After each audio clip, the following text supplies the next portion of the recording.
This is a live show, you can tell. That was the proof right there. Thank you, guys. That's a perfect song. And thank you, Kelly. And thank you all for not doing something else tonight, because there was a lot of competition. I looked around. I saw a lot of other choices. And so whatever happened in your life that led you to me in this moment, I want to thank you for giving me the space. It's really very touching to me.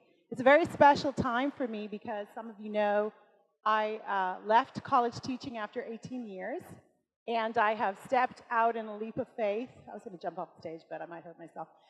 So I've stepped out in a leap of faith, and I have become a writer. I illustrated my own book. It's a small 7x7 square book. So the first thing, of course, is that it's square, so I wanted to do something different. And then I wanted to hand illustrate it, and I wanted to do something quite unacademic because I have spent my life in academia for a very long time. Some of you know a PhD takes about 9 years, and I taught for 18 years. I know I look too young, so don't do the math on that.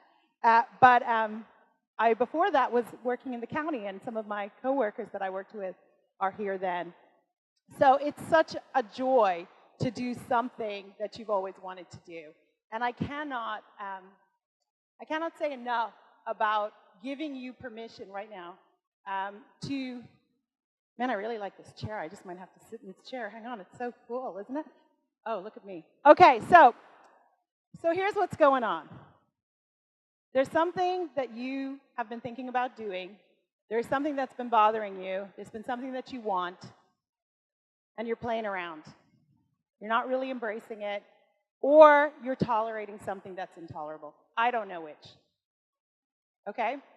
So, how do I know that? I know that because you're human, and that is the human condition. The brain is a tool that is pattern habit forming, right? So the brain operates so you don't have to worry about, oh my God, I forgot to remind my brain to, breathe. I forgot to remind my brain to beat my heart. I forgot that my left foot, my right foot, I forgot all that. So the beautiful thing about you is that your whole survival bit is taken care of, right? So your whole, you're good, right, for the most part. If you're here tonight, chances are you're really good. So what I'm here to talk to you about is, what do you need? What do you need in your life that you don't have right now that would make you jump out of bed in the morning and would make you kick ass to get it because it is so important to you that this thing happen? What is that thing? And if you already know that thing, why aren't you doing it? Or if you're doing it, could you do more with it? So I am here to ask you, in the words of Gwen Stefani, what are you waiting for? Because the truth of the matter is, who knows how much time any of us have? I have had so much tragedy in the last few months that if I think about it, I won't be able to talk, so I'm going to stop. But as recently as Friday, I got a text letting me know that a young man in his 30s that I was very, very fond of had committed suicide. Now, I don't know about you, but I'm really getting tired of tragedy. I'm really getting tired of bad news. And I'm really getting tired of seeing people suffering. And I'm really getting tired of people making themselves suffer. So I am here to talk to you, and I went to this very extreme process of creating this little book to invite you to really embrace what is unique and authentic about you so that you can help me end suffering in the world. That's really what I want, and I really like accessories. So if you could join me so that I could justify my obsession with art supplies and hand illustration and accessories, I would really appreciate it. Because otherwise I'm going to have to get a job, and I've already had a job, and I'm not really good at being supervised. In fact, one of my old bosses are in the room, and they will tell you, getting me to fill out a time card is not something anyone should ever have to do, because I suck at those kinds of things. So I'm not asking you to do anything I'm not doing. I'm not asking you to try anything that I'm not trying. Because, I always love it when skinny people try to give me advice on losing weight. I'm like, shut up, bitch. If I wanted a skinny person to tell me, I wouldn't need to know, right? Because I'd already be you. Okay, so here's the thing. I'm not asking you to do anything I'm not doing. But what I am telling you is that I'm an extremely positive person, and I'm a little concerned about the direction we're going in as a humanity. I'm a little concerned about our species. I think our species has some serious misjudgment going on. Now, it's not new, because if you read like historic documents, apparently humans have been messing up the planet for a really long time, and this is just, you know, really another episode. It's not particularly bad, it's not particularly good, it's just kind of the same thing. So one of the things we might say to ourselves is, well, what can little old me do? What can I do here in St. Augustine? I mean, St. Augustine, it's a resort, it's seaside, and you people in Jacksonville, I'm not even going to go to. But seriously, what can we do? What can we do? I mean, I've only got 25 minutes. All week I've been like, you've got 25 minutes. You better come up with something. You better figure this out. You have to find a way to reach people, because so many of us are already dead inside. So many of us are not living, we're just surviving. And how do I know? Because I've been in a point where I was just surviving, and I've been in a point where I thought, there isn't anything little old me can do. I don't like to really be someone who focuses on hardship, but the reason I picked Betty Griffin House today, when I was given the opportunity, is because I personally, as a 19-year-old college student, came out of a building at the University of Florida. I was an A student. I was a very diligent little immigrant. We immigrants work hard. I just want to classify that for the record for some of you that maybe getting confused about us. But I just want to point out that I came out of a building one night, and a man I had never seen before in my life, and some of you know this story. And if you don't know this story, I want you to take a deep breath with me.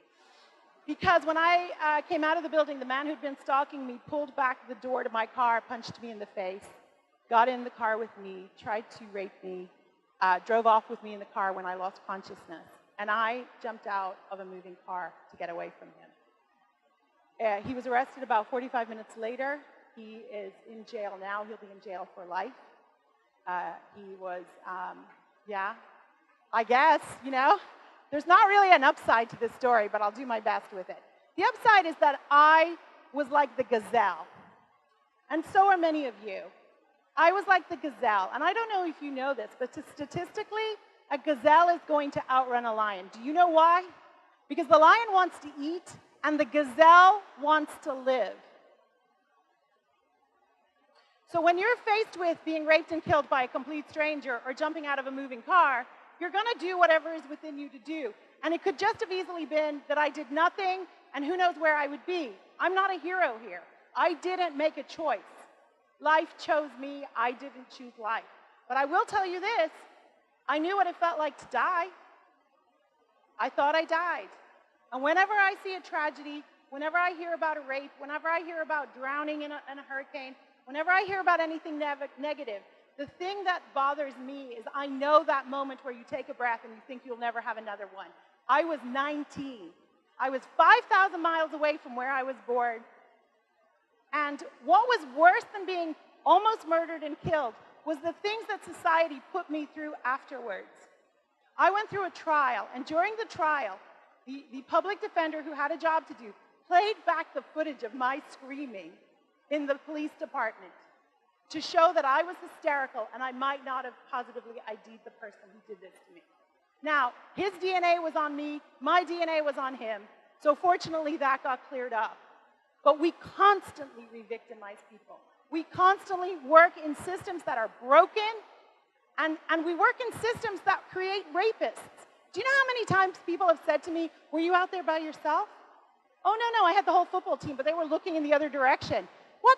I'm going to say a bad word, but what the hell are you asking me what I was doing out there? I was a college student. I was doing my homework, right? So we're asking the wrong questions. And if you're like me and you've been asked the wrong questions, I am sorry for that. I'm sorry that people asked you the wrong questions. I'm sorry that people said things to you like they did to me. You were a pretty girl. Something like that was bound to happen. We aren't making good choices as a culture, as a society, as a world. And every single one of you has an importance. And the reason I know that is because you're here right now. In Synchrodestiny, you're here in this moment, and I am asking you to join me in being the absolute most incredible person you can be. When you get up in the morning and you go to make a pancake, make them world class. When you drop your kid to school, tell them you love them and encourage them to make good choices. When you go to work, whatever your job is, do it. Do it with love. Or for God's sake, resign. Stop going to a job you hate. If people pay you to do a job you hate, that makes you kind of a prostitute, okay? So you got to look at yourself. Like, I don't know the terms of your employment, but I'm just saying. So, the point that I am making here is that some of you might say, well, I'm retired, or I'm this, or I'm that, or I'm the other. We have to stop making excuses. Every single one of you is creative. Every single one of you has a gift. Isn't this place a gift to this community? Isn't this chandelier? Isn't this Airbnb that you can put all your relatives at that you don't like who come to visit you? I mean, it's phenomenal. I take that back, relatives. I think relatives you like should stay here too. But just look at what Kelly and I have been able to do with our friendship. That's why I'm sitting here, right? Do not underestimate things in our society like friendship. One of the last pages in the book, and I would show it to you, but I don't know where anything is in this book, it says, there's one important question. What would love, if someone asks you a question, would love ask this of me? Would love ask this of me? Would love ask you to do this? Would love ask you to be abused, to be controlled, to be stalked? Would love ask you to work for less than you're worth? Would love ask you to slave and not be appreciated? Would love ask you to be beaten and attacked by a stranger? Would love hate you because of your color? Would love hate you because you're gay? Would love hate you for any of those reasons? No. The answer is no. So when you're confused, or when it gets super noisy, or the world gets crazy, unplug. Simplify. Because let me just tell you right now, he who angers you controls you. And if I was angry at Troy Birdsong, the man who attacked me, who's sitting in the state of Florida jail right now, I would be a prisoner too. One day, decades after I had been dealing with post-traumatic stress disorder, I said, I am not in jail with you. You are in jail, but I am not in jail. I am free. And my job now is to be an ambassador to mental, physical, and emotional freedom. Because if you lost your courage with trauma big T or trauma little t, or you had parents who weren't nice to you, or you grew up in a difficult situation, or people didn't believe in you because you're a female, or because you're a southerner, or because you're an immigrant, or any other thing, that is the universal experience right now. That's the life of the gazelle, out there, looking out for the predator. But I want you to understand something. You as you are right now, you as you are with nothing changed, nothing different, are exactly who you need to be. And you are exactly where you need to be. So don't let people confuse you. Because when they confuse you and when they divide you, what do they do to you? They control you. Be in control of yourself. Belong to you. You belong to you. Your children don't belong to you. Your spouse doesn't belong to you. No one belongs to you. You don't belong to anybody else. You belong to yourself. So claim yourself. And like you just got yourself a nice 2018 Mercedes, take really good care of yourself. Some of us are like acting like we got a 2018 Mercedes and we're driving it into a wall. If we don't take care of ourselves, we won't be able to win this. We can't win at life when we're broken. And you're not broken. You might be a bit scuffed up, but you're not broken. So what do? How do you take care of yourself? We're going to do a little exercise in a few minutes from the book that I wrote. It's The First Way, which is Cut Toxic Threads. A little bit of arsenic is going to ruin your meal. That's all I got to say. Just a little bit of poisoning will ruin everything for you. But have fun and enjoy your life. I'd like to do something right now. How much time do I have? Okay, cool. I need a volunteer from the audience. This is going to be like a magic show. Come on. Come on, person who was super enthusiastic over there. All right, come on. Woo! I said, I need a volunteer. That hand went up. So, like, I hadn't even finished. If you have an impulse and you don't act on it in the first 5 minutes. So it was 5, 4, 3, 2, yeah, okay. Okay, you just won a free book, okay, for being brave. You don't know me yet, right? We've never met before. This is really like a magic show. I swear to God, I don't know this woman, which I know like 99% of you. Okay, so tell me your name. J.R. Russell. J.R. Russell. That's a very good name. What does J.R. stand for? Just right. Ooh, baby. This is not her first rodeo. Okay, so we're going to play a game. You ready? You're up here now. You should have thought this one through. Okay. All right. So what I want you to do is I want you to think of an area in your life that could stand to be more creative. I have 10 minutes. You can have 9. My business. Ooh, what's your business? Young Living Essential Oils. Okay, so what's the creativity level on a scale of 1 to 10 with your business? Right now? 7. Ooh, does she look like a 7 person to you? She ran up here like a 10. And she's perfect. She looks like a gazelle. She kind of just came up here. Okay, so what's happening with the 3? You're at a 7. Why are you not at a 10? Fear. Of? Failure. You're at a 7, so you're like making a C. So you'd rather make a C than make a 10 and fail? That's confusing to me. Okay, let's back up the math. You see, whenever you bring up math in these situations, it's a mistake. Okay, so you told me you're at a 7. Are you really at a 7? 5. See what happened? See that? What's happening is she's getting honest. Why is she getting honest? Because I'm asking a better question. So the next time you say something to yourself, ask yourself again. Katie Byron says, is it true? Second question, but is it really true? So we got a 7, we're down to a 5. I won't ask her again because I can work with 5. Okay. You strike me as a 10 person. What are you afraid of? You said fear. What does that feel like? Describe the fear to me. What does it feel like? It feels like rejection. It feels like loneliness. It feels like isolation. It feels like separateness. You want me to continue?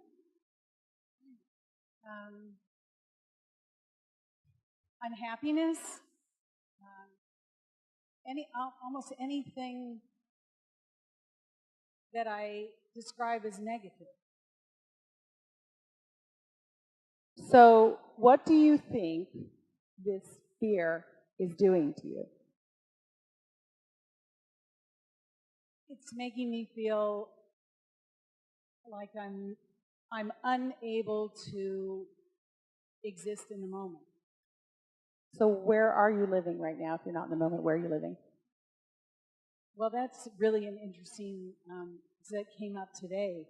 I spent most of my life looking behind me, and then when I moved to St. Augustine, and I think especially reaching the age that I've reached, I'm now looking into the future. And just this morning, I had some energy work done on me, and I was telling her that what I would love to do right now is live in the present moment. That's my goal. You're looking at me, right? Yes. Are you in the moment? I am. How does it feel? It feels great. So, you just solved your own problem. For now. Okay, but how does now feel? Describe now. Okay. Yeah. It feels centered. It feels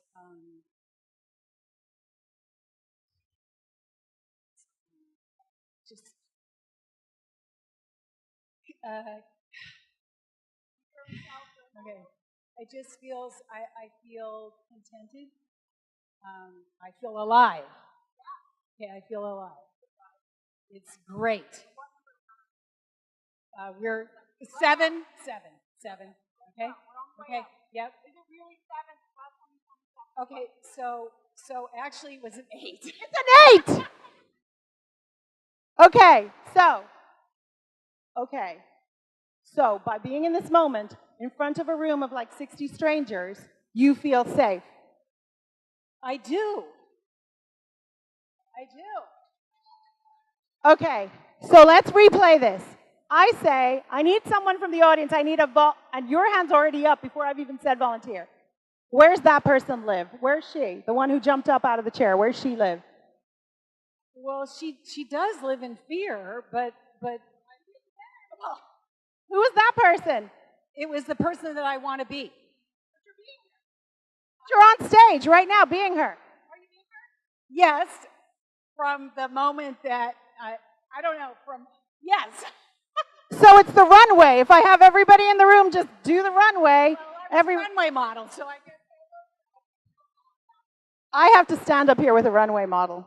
I'm only 5'3", and I would have worn heels. I'm just saying the runway's familiar to me. Do you think that other people don't have fear? I believe some people don't. Like who? Anyone?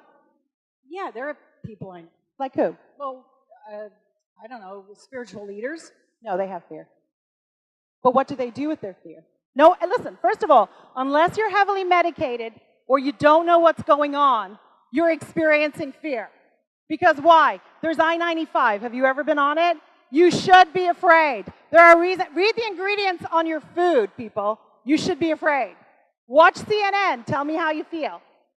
Watch Houston right now. How do you feel? Where are you? You are a goldfish swimming in a bowl of fear. Do you get it? Totally get it. I'm terrified when I get behind the wheel every single day. Okay, so you were a runway model. And now you're not. But you could be. You could still be modeling because you're gorgeous. You do. Okay, so what about this? What about if the whole problem that keeps you out of the moment is an unrealistic expectation that your fear is greater than other people? What if you have a completely unrealistic expectation of what fear is? What if everyone has fear? And what if your fear connects you to other living things who are not heavily medicated? What if that's what's going on? What if you are actually connected by doubt? Well, I think intellectually I feel like other people have fear. But in my mind, I'm like, it's just me. Everybody else has their shit together, but me. Well, first of all, I don't want to bring up witnesses to that, but that's not true. So here's something you do. You're living from a completely unfair, unkind, lack of compassion, unrealistic idea that everyone else is great and you're the only one who has fear. That's not true. Do you believe me that that is a complete lie? I want to. Okay, you want to, but you do not believe me. You think that your fear is unique to you because there's something flawed within you. You think that there's something wrong with you, so you feel fear. Yes. I'm honest. I'm being honest. Okay, so first of all, thank you for being honest, because most of us lie to ourselves, like your 7 fiasco earlier. Most of us are lying. Being honest with yourself and full-length mirrors in changing rooms are very scary things. I'm just saying, okay? So, what you're doing is you're being honest with me right now, a complete stranger, right? And so far, it's gotten you a lot of attention. I'm sure there's Facebook photos and videos right now. And you ran up here, and you came up here, and you claimed it. And you didn't have time to be what? I can't believe your friends didn't warn you about me, because you're very brave. So you... Especially Shelley. Okay, so I want all of you to think right now. When she says this about fear, how many of you... Hold on. How many of you, when she said, I feel fear, I feel this, I feel that, how many of you said, me too? Raise your hand. Okay, a lot of people deal with fear. A lot of people deal with fear. Some people have some better skills, right? But hold on a second. I want us to think about failure. If we don't take risks, we're going to repeat the same life over and over again. If Anne refuses to go to a new restaurant, she's not going to risk having a bad meal. She's never going to experience a better restaurant. Agreed? If we are afraid to leave our job, our partner, our career, our favorite stretchy yoga pants that need to go to Goodwill, if we're afraid to let those things go, then what's happening? We're stuck. And where are we stuck? Outside of ourselves, right? So one of the things I want us to do is to learn to breathe. Like, let's all just take a deep breath, okay? Okay, I want you to put your hands here. Beautiful neck. Hello. It's hard to get good help. You know, you ask for volunteers and then underneath. Okay, so underneath. So put your hand here. Everybody do it. Come on. Here. Deep breath. Deep breath. Deep breath. Deep breath. And I'm going to lead you, especially you. Close your eyes. I won't hurt you. Okay, I'll be over here. I'm not touching you. I want you to say, fear, why are you here? What have you come to tell me? Now be very quiet. Close your eyes. Be with the question.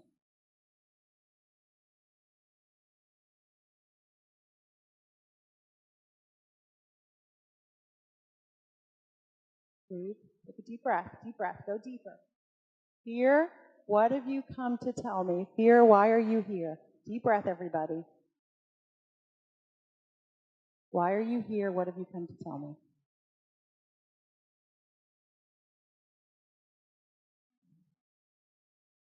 Hey, new friend, what did you hear?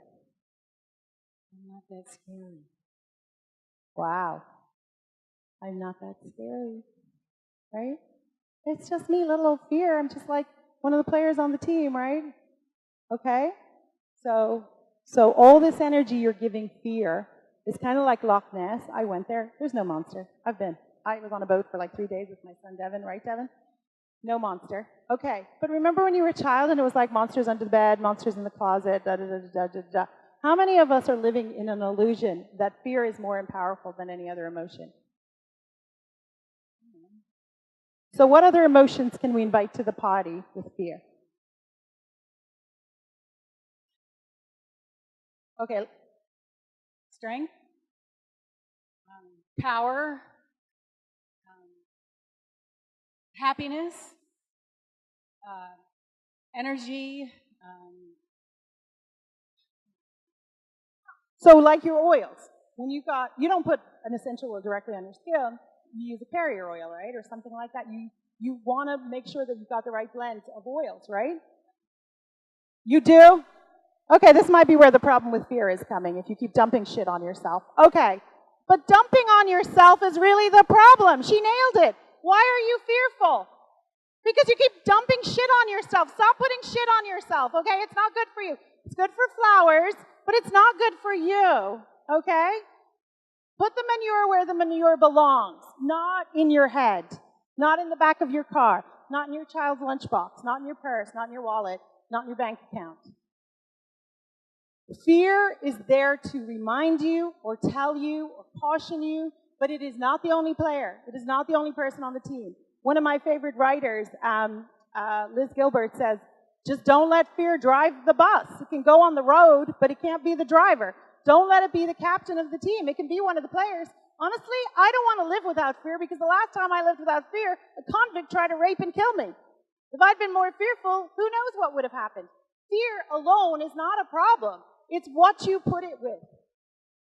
Fear with creativity is Jackson Pollock, because Lord knows what that was about. Fear with creativity is Georgia O'Keeffe. Fear and courage and business is She Is Fierce. Anybody you've ever admired who's done anything really great had to take a risk. Conformists have never saved the world. They've never changed the world. Original thinkers have. We have 60,000 thoughts a day on average. Some of you have more, some of you less. We'll leave it at that. But 95% at least are repeated. Think about it. When you woke up this morning, what's the first thing you thought? What was the first thing you thought this morning? How many days have you woken up and thought the exact same thought first thing in the morning? A lot. Okay, so here's the challenge. If you want to be creative, first of all, buy my book. No, other than that, if you want to deal with fear, then blend it in with some other things. Avocado is great, but just avocado every day, all day, I don't think so. Put it with other stuff. Don't ignore your fear, but learn to what? Work with it. You know what my fear was? My partner, Ryan, my boyfriend, they'll tell you, I finished my book, and then they brought it from the publishers. I had all these boxes, and I said, what if no one wants a book? Like, seriously, that's what I said. It's a little damn late, lady. You've got all these boxes in your kitchen. Okay? But what will fear do to you? It will hit you where you're vulnerable. So the only thing you can do is take really good care of yourself and remind yourself, I am strong, and I am courageous, and I am beautiful, and I was a runway model. I think that's like 1% of the population. But what do you really want? Tell me what you really want. What I really want, number one, is to feel happiness and joy in it. That is the number one thing that I want. Okay, so the next time the fear monster comes up for you, you have to be like, fear, I'd love to chat more, but I've got to get on to joy here. Like, you know, when you're talking to someone you don't want and someone you want to talk to calls in, and you're like, I got to jump the line here, right? It's a very simple exercise, but fear, acknowledge it. Stop trying to act like you're happy all the time, because that's like not normal or good, and it makes you uncreative, and it makes you dull and boring and fake. Be authentic. Talk to other people like we're doing right here. Do the work. You know, stop pretending. Just stop pretending. I don't have all the answers. I have a PhD. I have an illusion of answers, but I don't know much. And I don't know about you, but what I see in front of me is a tall, beautiful, elegant, gracious, intelligent person. So I want you to practice tomorrow being the woman who put her hand up and ran up here with a complete stranger and talked in front of everybody and made them all connect with you. I guarantee you, when you go down and all through the rest of the evening here, people are going to reach out to you and say, me too. Can you all give her a huge round of applause?